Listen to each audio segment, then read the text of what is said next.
Le grand public le sait peu, mais beaucoup de pilotes qui ont gagné en Grand Prix n'avaient pas le permis moto à l'époque, Philippe. Ah oui, ce n'est pas une obligation d'avoir le permis moto et de rouler en compétition. Donc voilà, après, moi j'en ai récupéré pas mal. Forcément, il venait ici.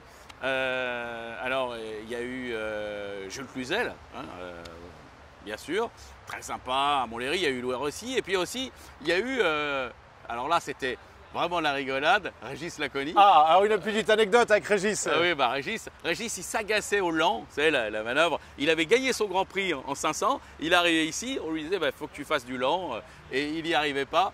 Donc ça, c'était assez drôle. Parce que plus il s'énervait, parce qu'il croyait qu'il allait faire ça en 2 secondes. Et il avait un peu de mal, donc c'était très très drôle. Et puis une autre anecdote aussi avec un garçon que vous savez que j'aime bien, c'est Randy de Pugnet.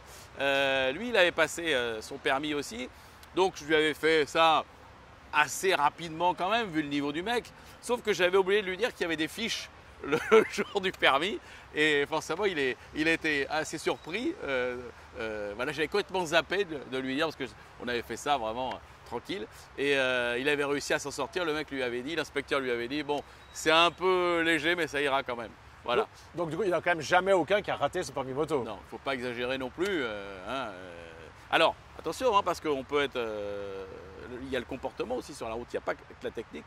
Mais généralement, les pilotes sont assez sérieux parce que ils s'éclatent sur la piste. Et sur la route, ils connaissent le danger. Et sur la route, ils y vont tranquilles. C'était juste pour pouvoir quand même avoir ce permis et faire quelques balades. Mais bon, la technique y était, hein. Même si Régis nous a fait beaucoup rire.